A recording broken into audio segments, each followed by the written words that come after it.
What's up? How are you guys doing? I hope you're doing well. And as you can tell, this video is a little bit different than my other videos so far, because today we're going to be learning magic in a fun place like this.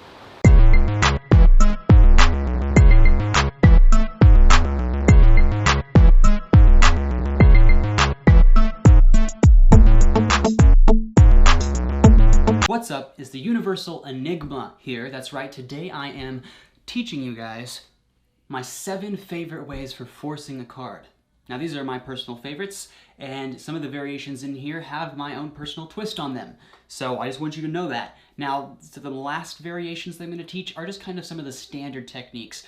For those who are new, you'll want to watch to the end for sure, just to make sure that you know those forces. This is a really important section on card magic. After all, forcing a card is one of the most basic techniques you need to perform any magic trick. And let's hop into that. But before I do, there are some things I'd like to announce today.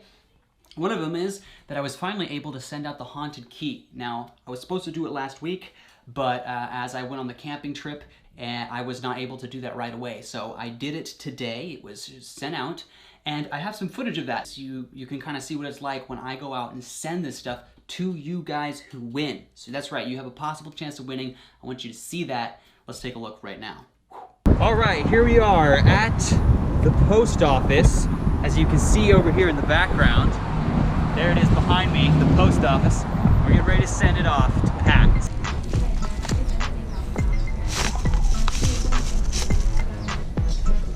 That's the receipt. Just got done. So there you have it. Yeah, you guys got to actually see the process, kind of. Not as in depth as it would be if you're here, but nonetheless, still cool. No joke though, I live so close to this post office, it's the easiest thing in the world. That's why I was like, I have to be doing these giveaways. And don't worry, I know I said that I'd have one this week, but unfortunately because of my camping and everything, I got sidetracked, so I'm not gonna have a giveaway this week, but I will next week, okay? Definitely this time, because I'm not doing anything else this week besides just my normal jobs and things that I do and my magic show and stuff like that. So just keep that in mind. More is coming. Okay, so we're back. That was pretty cool, right? Now you see it sent out. Now that being said, before we jump in, there's some other things. If you like what I do here, you like me doing the giveaways, and if you like me teaching this type of material, then be sure to smash that like button. Give me a huge thumbs up, make sure it turns blue, and of course, subscribe while you're at it. After all, you don't want to miss any of the new cool material that's coming out. I hope you guys enjoyed this episode. Please leave comments down below on what you think, and let's dive into what we're learning today. All right, let's check out the first force that we're going to learn. Now, the first force, you can spread the cards and show them like so, and let's just imagine there's a spectator here, all right? And what they're going to do is they're going to cut the cards. They could cut the cards anywhere, so imagine they just cut the cards here, like so. And you say, look, the next card right here, the card that you cut to, I want you to take it. And in this case, the card would be the 2 of spades. So you'd know beforehand, and this is a real force, you'd actually be able to know exactly what card they're going to choose before they ever do. So that's what it looks like. It's that clean. It's that direct. Let's take a look at how this is done. So the secret to this is super cool. All that's happening is that there are cards on the bottom of the deck. So you spread out the deck like this. It looks like all the cards are face down. But in reality, they're not. You see, in reality, there are some cards flipped over on the bottom. 3 cards to be exact. Now these 3 cards are key in what they're what's important here. You see, the last of the 3 cards is going to be your force card. It doesn't matter what the other 2 are. They can be any random cards. But let's say you have the 2 here, right? 2 spades. You want to force the 2 spades. Now what's going to happen is you show the cards like this. This just makes them think that the cards, of course, are all normal and that they're all face down. And what you do is you just have them cut. And as soon as they cut the cards, you're going to take this hand and you're going to flip it over. You're going to drop it to your side, all right? To your side, and then when it gets to your side, you're going to flip it over like this. And then you're going to say, wow, you could have cut to any of these cards. And I like to do this. I'll spread the cards like so, showing them to the audience. Say, look, you could have selected any of these cards, but you selected this card instead. They take that card, and of course, it's already forced. It's very fun. It's very direct. It's one of my favorites, and it's just quite useful. All right, let's take a look at the next force. This force is really great because it's completely impromptu. You can show all the cards beforehand if you like. I mean, there is nothing here. And this is what it looks like. I'm just going to show you really quick. So what happens is you say, look, I have the cards here. let's imagine that I want to force the 7 of clubs, right? So I tell them, just I'm going to take cards off like this, one at a time into my other hand, and whenever you like, just say stop, and the next card will be your card, all right? So you tell them that. So you go like this, 1, 2, 3. Let's just imagine they say stop right about now, right? And you say, oh, so this card here is the card that you've chosen. And they'll say yes, right? And you say, okay, well, you could have chosen any of these cards, right? But here's the crazy thing. You chose this card, and this card is none other than the 7 of clubs, right? Like that. And then you have forced the card. Now, the best part is this trick can lead into other tricks, as you will see. So let's learn how it's done. All right, so here's basically what happens. So I got this idea from the card control move, where you move a bottom card to the top. So the 3 of hearts, let's say you're trying to move it to the top. Normally you would cut the deck once, you show your hands, and then you cut the deck again, and you've actually moved that card to the top, right? And so I got the idea from this move, along with another move that's used for vanishing a card from a pile of cards. Some of you will recognize what I'm talking about. I don't remember the name of the trick off the top of my head since I don't perform that trick regularly, but I got the idea from there, and I thought I'd use it as a force because I needed a force that would serve multiple purposes. I'll talk about that here in a little bit, but let's take a look at what's going on. So what's going on is you're going to be forcing whatever card is on the bottom. So in this case, it would be the 7 of spades. So what you're going to do is you're going to get a thumb break on that 7 of spades, right?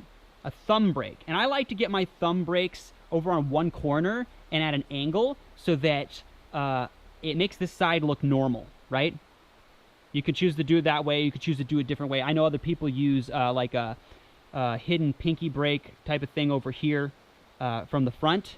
That's good too. You can choose to use that if you'd like. But what I think is really good to do is just use the thumb break, in my personal opinion. I use a thumb break. I don't use any other breaks. Other people use different breaks. They'll use things like this with the front middle finger. I don't know. But I use a thumb break, and I figured out that if I do it like this, it hides it. So I do it like this. What I do is I tell the spectator, look, I'm going to take one card at a time, and anytime you like, you can say stop. And when you say stop, the next card is going to be your chosen card, all right?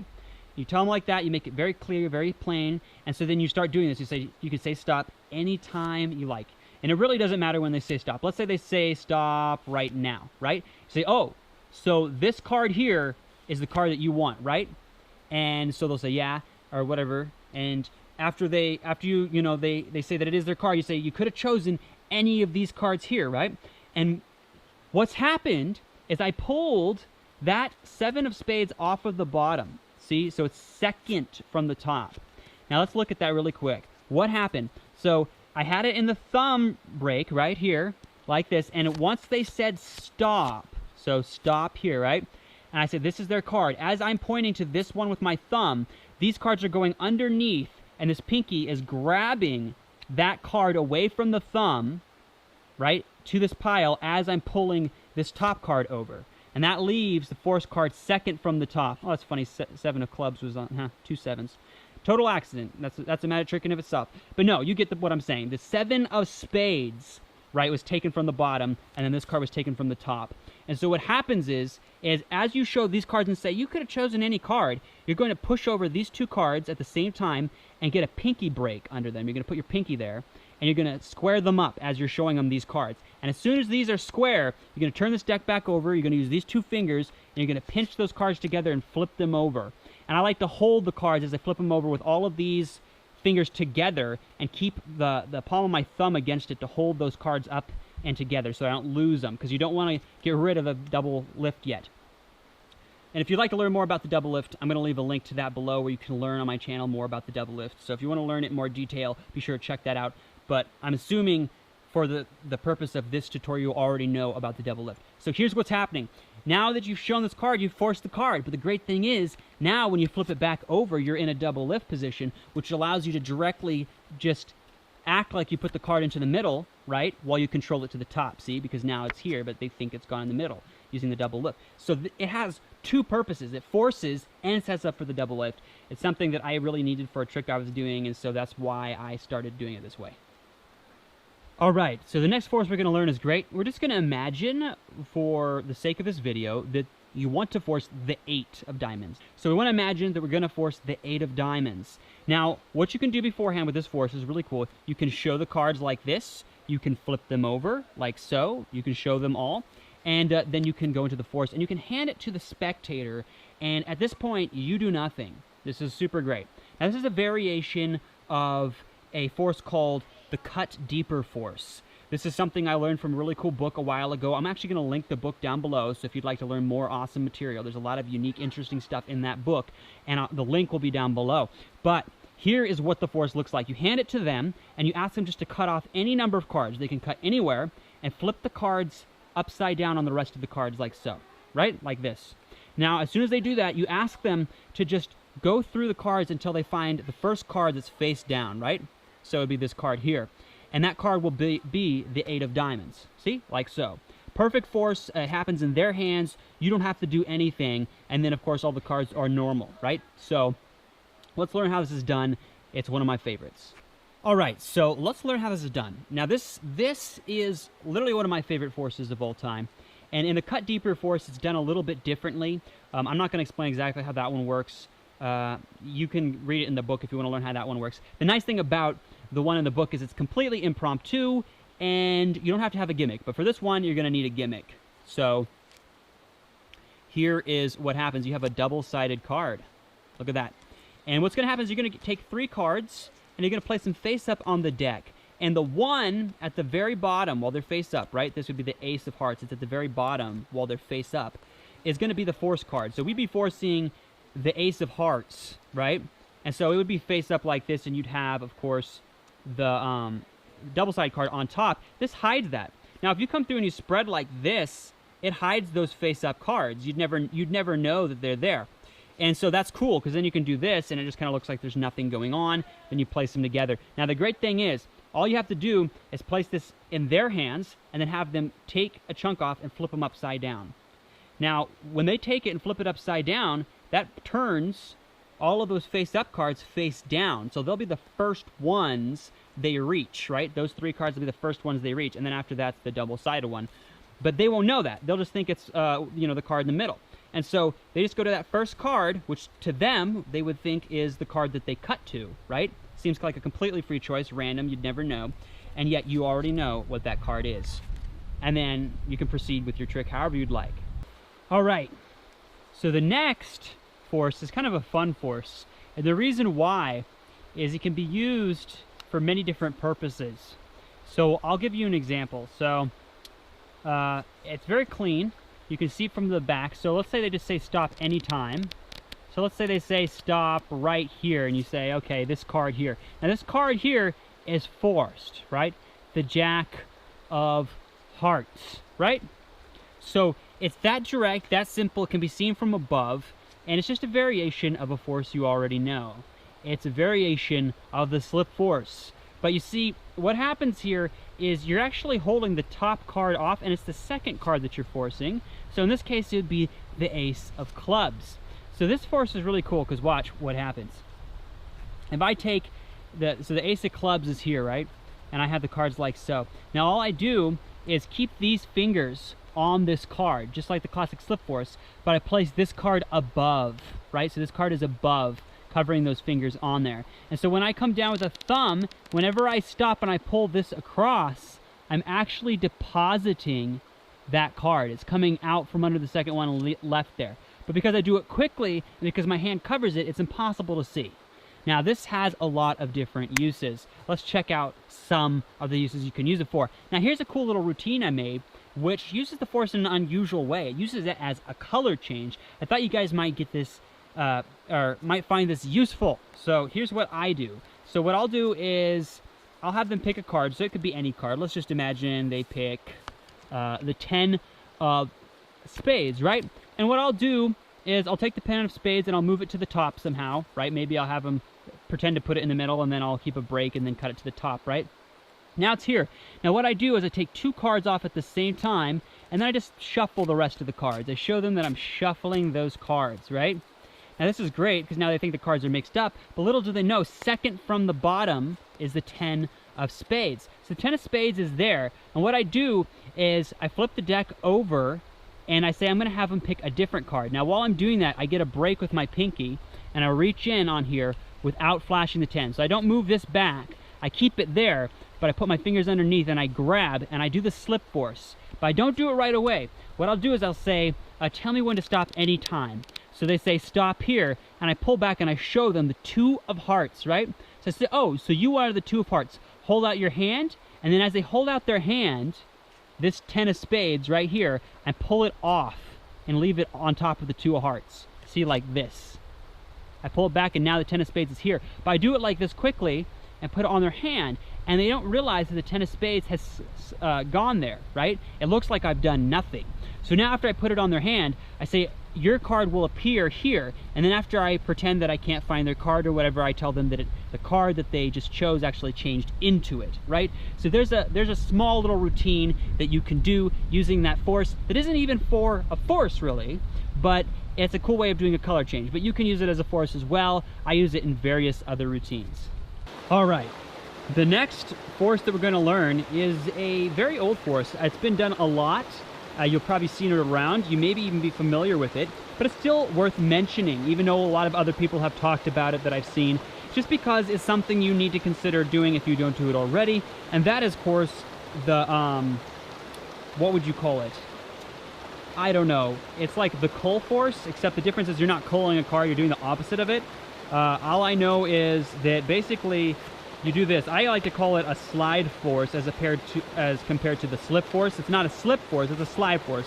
But what happens is you take the top card off like this, and then you put the rest of the cards on it, and you ask them to touch a card, and if they touch this card, then that card gets slid underneath. So in this case, it's the Jack of Clubs. Watch that again, I'll show you really quickly. You see, here's the Jack of Clubs. While I'm talking to the person, I take that off and then move it here, and I start sliding cards above it, right? Sliding them. Now I ask them to point to any card. Let's say they point to this card here. Now I stop at that card and say, look at this card, and I square the cards up, and as I do, that club gets moved to the bottom, all right? And that allows me to force the card. We'll do this in reverse. So look, here's what's happening. This card gets moved here. Cards are getting moved above it. Let's say they point to the 10, right? But from the top, it would look like they're pointing here. And then what happens is you just slide that card underneath it as you, square up the cards. They don't know that it's been moved there. And so then when you reveal what their card is, or you have them look at it, they will think that's the card they chose, but it's not, right? So that's basically the force. All right, so this one I want to show you kind of full person, because this is a force that I made a while ago. And when I say I created it, I'm pretty sure I'm the only person who does this. You know, some of the other ones I figure people might have figured them out or came up with them, but this one is a nice one that I like to use. It is a little complicated, but it is very powerful. This one is a combination of multiple techniques. And what happens is there are 3 cards flipped over on the bottom. So you'll have 3 cards flipped over. The last card that's face up on the bottom will be the card that you're going to force. So in my case, it's the Jack of Clubs. So we'll leave the Jack of Clubs face up on the very, very bottom with 2 other cards above it, right? Also face up on the bottom. Now what happens is you spread through the cards, and when they point to a card, you out-jog that card like this. And as you do, you can do 2 things. You're gonna flip over this deck. No matter what, you're gonna be flipping this deck over. But you could choose to do it by placing the deck underneath the spread and flipping it over so they don't notice, or just by dropping it to your side and then flipping it over while you do that. Now once it's flipped over, you're going to get a pinky brink under the top card by pressing it forward as you take this out-jogged card and place it on top. Because what you're gonna do is a double lift. Now you can have them just peek it, and you could do this by clipping these 2 cards in between the last 2 cards on this spread. So you can take these 2 and clip both of those cards at the same time, and you can just let them peek at it without looking at it, or you can flip it over, whichever you prefer, okay? But either way, just do it, let them glance at it, put it here, and then you're going to, of course, push the card that isn't the card they looked at and isn't the forced card here. Now, as you do that, you're going to flip all the cards over again underneath the spread. So you can show it like this, and as you do, I flip it underneath, right? And then show this card, the middle card again, just to make it look like I've done nothing. And then I press all the cards together. That leaves the force card upside down here. But the cool thing is, if you come over with your pinky and the palm of your hand, you can buckle that card. I like to grab it here and I pull it into a palm like this, see? So now it's palmed. But while I'm showing them, I say, look, I'm gonna have you push the card in. And I rotate my hand to the side, so it's here like this. I rotate my hand to the side so they don't see it, and then I let them push the card in. And while they're doing, I place this card in my back pocket, or I go to my back pocket. And then of course I just say, hey, guess what though? The card is gone to my back pocket. See, now you can force the card and do multiple things with it. This has multiple uses. You could choose not to make it go to your back pocket. You could choose to do something else with it if you'd want. But I like using this as a short little routine where I force a card, make it appear in my back pocket, and then oftentimes I'll have, you know, it written down on a piece of paper or something that I give it to them beforehand, and then prove that I knew it was there, or something like that, you know, whatever I want to do. So there's many different uses. Hopefully you will enjoy using it. All right, now we're going to learn the classic force. Now, if you don't know the classic force already, this is a great thing to learn, but you may already know it. So if you do, go ahead and feel free to skip this force. So let's get down to the classic force. Now, the classic force is basically all about understanding the person who you are forcing the card on. And what you need to do is just understand their timing. So it's usually pretty straightforward. All people are kind of similar in this respect. But what you're going to do is you're going to memorize a card. So let's say the 7 of diamonds, and have it on top of the deck. Then you're going to cut that card into the deck, right? And then place the other one on top, but you're going to keep a pinky break, right? So this is the 7 of diamonds. These are the cards. What you're going to do is you're going to spread through the cards like this. And as they go to reach, right when they start to reach, you're going to push that card to this position where it's displayed the most out of all the cards. And like 90% of the time, they will take that card. Now, the only problem with this force is it's not guaranteed. But when you do it right, it will impress people. And here's the secret. You can do it 100% of the time accurately, as long as you understand when your audience is not scrutinizing you, all right? When they are not like trying to figure out how you're doing things, when you have them relaxed, it will work, all right? So usually the first time you meet them and you want to show them something, if their guard is down and you can see that, you know, they're showing you that they're just like doing what you're saying and they're listening and they're not, you know, going to say, well, I'll catch you, right? If they're just like, sure, show me, I'll take a look, right? Then you'll know that they are ready. Now, a lot of this comes from experience. I recommend practicing this several times on people. Don't tell them what you're doing. Don't tell them that you're going to reveal a card that they're thinking of. Just have them select a card, and if they happen to grab the card that you're forcing, then tell them what it is and act like you read their mind, or add flair, but don't tell them what you're going to do beforehand. This will allow you to practice it to the point where you get confident enough to know when somebody is going to try to fight you on it, or whether somebody's just going to go with their gut response and pick the card that you force on them. Because that's what it is. When people do it on a gut response, they will always pick the card that you force on them once you've practiced this. It's just figuring out the timing and understanding when people are showing you that they are accepting of your direction, right? They're accepting your influence. Anyways, it's still worth mentioning just because a lot of good magicians use it. It makes a much more impossible effect when you do it right, and there's just nothing like it. Well, there you go. That's all 7 forces, some of my favorites. I hope you guys enjoyed that, and if you did, remember to, of course, smash that like button, and while you're at it, hit the subscribe button as well.